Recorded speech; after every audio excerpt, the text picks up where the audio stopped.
Sir sir sir 1 minute, প্রেসক্রিপশনটা একটু বের করেন তো, একটা ছবি তুলি। না না, কোনো ছবি তোলা যাবে না। ভাই, রিপোর্টিংয়ের জন্য আমরা রেগুলারলি করি, প্লিজ একটা ছবি তুলতে দিন।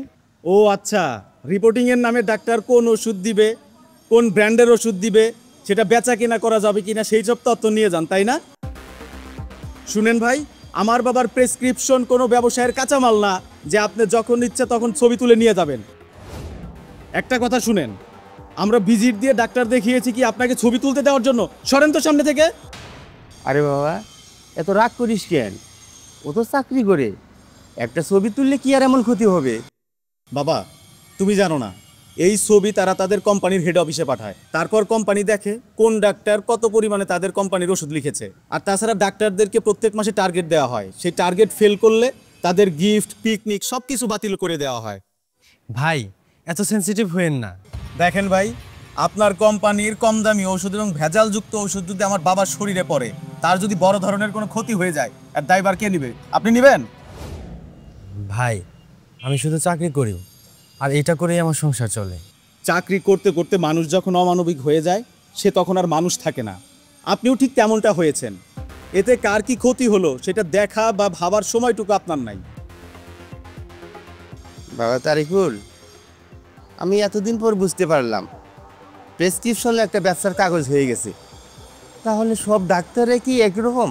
না বাবা, সবই খারাপ না, কিন্তু আমরা চুপ থাকলে ভালো ডাক্তার ওদের বাধ্য হয়ে যাবে, তখন দেশের চিকিৎসা ব্যবস্থা ঠিক থাকবে না, ভেঙে পড়বে। আপনি ছবি তোলার সময় তো আমার বা আমার বাবার পারমিশন নেওয়ার প্রয়োজনটুকু মনে করেননি। আমাদের অনুমতি আছে কিনা সেটা জানতে চেয়েছেন একবার? আপনি প্রকৃত মানুষ হলে এই কাজটা করতে পারতেন না। দেখেন ভাই, আপনার মাঝে তো সৌজন্য বোধটুকুই নাই। আসলে ভাই, আমরাও একরকমই রোগী। পেশার আমাদেরকে এতটাই বাধ্য করে, আমাদের আর কোনো কিছু করার থাকে না। কি করব ভাই, এই চাকরিটাই আমার সম্বল। ওরা যেভাবে বলে সেভাবে না করলে আমার চাকরিটা আর থাকবে না। তখন স্ত্রী সন্তান নিয়ে শহরে কোথায় গিয়ে দাঁড়াবো বলেন? তখন আর পথে বসা ছাড়া আর কোনো উপায় থাকবে না। ভাই, তাই বলে তো নিজের নীতি বিসর্জন দেওয়া যাবে না। যতটুকু নীতির মধ্যে থেকে কাজ করা যায় ততটুকুই শ্রেয়।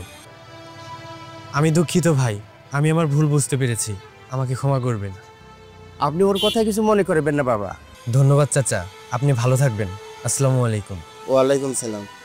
একটা লোকের সাথে এমন দুর্ব্যবহার না করলেও পারতি, এটা করা তো ঠিক হলো না বাবা। বাবা, আপনি তো সব কিছুই জানেন আমি কেন এমন করলাম, কিন্তু ওর তো ভাগ্য ভালো যে আমি পুলিশ ডাকিনি। তবুও তো ওরা এমন করা ঠিক হয়নি। ও পরিস্থিতির শিকার, কোনো চাকরি বাকরি না হয় ও এই কাজটি করেছে। দেখলি না, ও তো তাই বললো। সবই ঠিক আছে বাবা, কিন্তু এদের বাড়াবাড়ি কারণে দেশের চিকিৎসা ব্যবস্থা একদম ধ্বংস হয়ে গেছে।